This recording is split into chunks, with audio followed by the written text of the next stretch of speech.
अस्सलाम वालेकुम गाइस, आज मैं आया हूँ जनाब भाई के पास बाइक का काम करवाने। तो भाई इसका काम करवाना है, इसका जो इंजन है ना तेज़ नहीं चलती। कितनी स्पीड का है यहाँ? 90 करती है, इससे ज़्यादा नहीं चलती। 150 स्पीड कर दे इसकी। 150 कर दें? कर देते हैं अच्छा, तो भाई इसका इंजन चेंज करवाना हो तो भाई 60,000 रुपया लगेगा इसका। इंजन का 60,000? जी वो इतने की तो नहीं आ जाए। तो यार ये बाइक जो है ना आपने जहाज बनानी है, जहाज में इंजन चेंज करेंगे 60,000 का। मैं मुल्क मुल्क सफ़र करने वाला कर लेना, होइएगा। हो जाएगा। चलो तुसी इंजन ना चेंज करना, तुसी ट्यूनिंग करो एदी। अच्छा ते एदी टैंकी टूंकी तुसी पा देना 125 की। ठीक है, 125 की टैंकी पा देना, ते टायर 125 के पा देना, ते सिलेंसर भी 125 का पा देना। अच्छा, हमको सिखा रिया है। कहिएगा चाहिए बस पा दे। किने पैसे? बताया तो है। हम मालूम है तेरे बाप को मत सिखा। और भाई वो तो इंजन तो 60,000 दसदा एवं है ना, मैंने मेरा पा के जानी पै जे। ਗੱਲ ਨਹੀਂ ਰੱਖ ਲਿਆ ਇਹ, ਤੈਨੂੰ ਪੈਦਲ ਭੇਜ ਦਿਆਂਗੇ ਘਰ। झूठ बोल रहा है। पैदल भेज देंगे, ले मोटरसाइकिल अते चढ़ जावा। ਹਾਂ ਛੱਡ ਰਹੀ ना फिर इंजन 200 की स्पीड होगी। ਨਹੀਂ ਭਾਈ ਇਹ 70 ਹੈ, ਇਹਦੀ 200 ਦੀ ਸਪੀਡ ਕਿੱਥੇ ਹੋਣੀ ਹੈ? यार कर दे ਉਹ ਇਹਦੇ ਨਾਲੋਂ ਜਹਾਜ਼ ਨਹੀਂ ਲਾ ਫਿਰ। जहाज लेना ऐसी कर दो। हाँ ਉਹ ਇਹ ਨਹੀਂ ਹੋਣੀ। ਆ ਛਕਰਾ ਜੀ ਬਾਈਕ ਰੱਖੀ ਤੂੰ, ਇਹਦੀ ਬਾਈਕ। 200 ਦੀ ਸਪੀਡ ਵਧਾ ਰਿਹਾ। ਹੁਣੇ ਤੇ ਪਲਾਈਟ ਲੈके ਆਏ ਆ। ਐਸ ਪਲਾਈਟ ਫੋਰ ਆਹੋ ਪਲਾਈਟ ਫੋਰ ਹੈ। ਉਹ ਬੱਸ ਕਰ ਛੱਡ ਦੇ। ਓਏ ਇਹਨੂੰ ਆਰਾਮ ਨਾਲ ਕੰਮ ਕਰੋ, ਪਲਾਈਟ ਫੋਰ ਹੈ, ਨੁਕਸਾਨ ਨਾ ਕਰ ਦੇਣਾ ਮੇਰਾ ਕੋਈ। ਉਹ ਆਰਾਮ ਨਾਲ ਕਰੋ, ਆਰਾਮ ਨਾਲ, ਕਿਤੇ ਖੋਲ ਹੀ ਨਾ ਜਾਵੇ।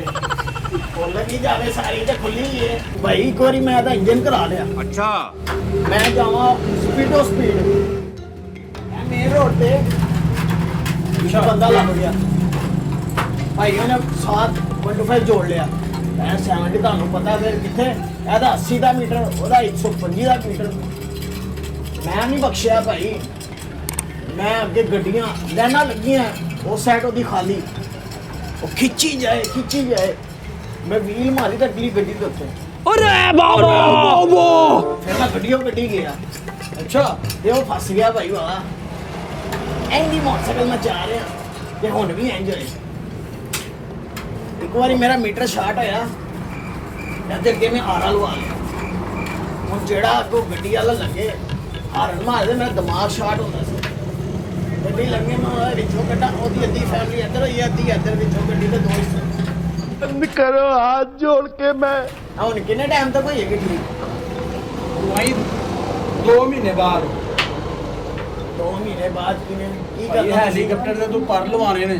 ਅੱਛਾ, ਹਾਂ ਤੇ ਇਹਨੂੰ ਲੱਗ ਜਾਣਗੇ ਪਰ ਕੀ ਹੈ, 2 ਦੋ ਮਹੀਨੇ ਥੋੜੇ ਮਹੀਨੇ ਲੱਗਦੇ ਨੇ। ਨੇ। 2 ਮਹੀਨੇ ਤੁਸੀਂ ਸੁਣਾਓ ਆਪਣੀ ਜ਼ਿੰਦਗੀ ਦਾ ਕੋਈ ਵਾਕਿਆ। ਮੈਂ ਤੁਹਾਨੂੰ ਦੱਸਿਆ ਵਨ ਵੀਲਿੰਗ ਹੈ, ਚੱਕ ਚੁੱਕੇ ਨੇ। ਤੂੰ ਭਾਈ ਉਸਤਾਦ ਹੈ ਨਾ, ਉਸਤਾਦ। ਤੈਨੂੰ ਮਿਲ ਗਿਆ ਮੈਂ, ਤੂੰ ਤੇ ਗੱਡੀਆਂ ਚੀਰਦਾ ਜਾ ਰਿਹਾ ਹੈ। ਭਾਈ ਹਾਂਜੀ, ਇੱਕ ਵਾਰੀ ਫੇਰ ਮੈਂ ਤੁਹਾਨੂੰ ਦੱਸਣਾ ਕੀ ਹੋਇਆ। ਮੈਂ ਨਾ ਮੋਟਰਸਾਈਕਲ ਗੱਡੀ ਘਰੋਂ ਬਾਹਰ ਸਕੂਲ ਨਾਲ ਜਾ ਰਹੇ ਹਾਂ। ਉਹ ਲੋਕਾਂ ਨੂੰ ਹੁੰਦੀ ਹੈ ਨਾ ਉਚਕਲ 125 ਆਈ ਹੈ ਥੱਲੇ, ਸਪੀਡ ਨਾਲ ਲੱਗਿਆ। ਮੈਂ ਬਟਨ ਦਬਾਇਆ, ਰੋਕਟ ਲਾਂਚਰ ਬਾਹਰ, ਸਲੰਸਰ ਅੰਦਰ, ਰੋਕਟ ਲਾਂਚਰ ਬਾਹਰ। 1000 ਦੀ ਸਪੀਡ ਨਾਲ ਮੈਂ ਗਿਆ ਉਹਦੇ ਕੋਲ। ਇੰਜ ਲੰਘਿਆ, ਉਹਦੇ ਕੱਪੜੇ ਵੀ ਨਾਲ ਮੇਰੇ, ਇੰਜ ਹੀ ਗਿਆ ਉਹ ਘਰ। ਅੱਛਾ ਅੱਗੇ ਜਾ ਕੇ ਲੱਭ ਗਿਆ ਮੈਨੂੰ ਖੋਕੇ ਤੇ, ਫੇਰ ਮਾਫੀਆਂ ਮੰਗੇ। ਫੇਰ ਕੀ, ਤੂੰ ਨਹੀਂ ਉਹਨੂੰ ਬਖਸ਼ਿਆ। ਮੈਂ ਕਿਉਂ ਬਖਸ਼ਣਾ ਭਾਈ? ਉਹਨੂੰ ਮੈਂ ਕਿਹਾ ਮੇਰੇ ਕੋਲੋਂ ਇੰਨੀ ਤੇਜ਼ ਲੰਘ। ਹੁਣ ਇਹਦਾ ਕੋਈ ਜੁਗਾੜ ਲਾਓ।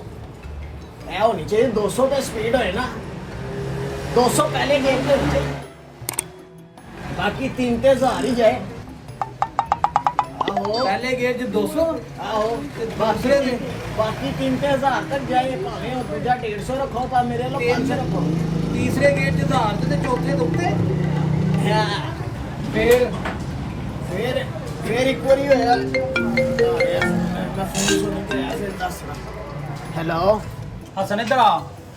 हाँ जी साहब जी, ਕੀ ਬੁਲਾਇਆ? ਕਿੰਨੇ ਬੁਲਾਇਆ? मैं बुलाया। ਕਿਉਂ? ਅੱਜ ਤੋਂ ਬਾਅਦ ਇਹਨੂੰ ਅੰਦਰ ਨਹੀਂ ਵਾੜਨਾ, ਠੀਕ ਹੈ ਨਾ? ठीक है। ਆਹੋ, ਐਡੀਆਂ ਐਡੀਆਂ ਵੱਡੀਆਂ ਛੱਡਦਾ ਪਿਆ। ਗੱਲ ਕਰਨ ਵਾਲੀ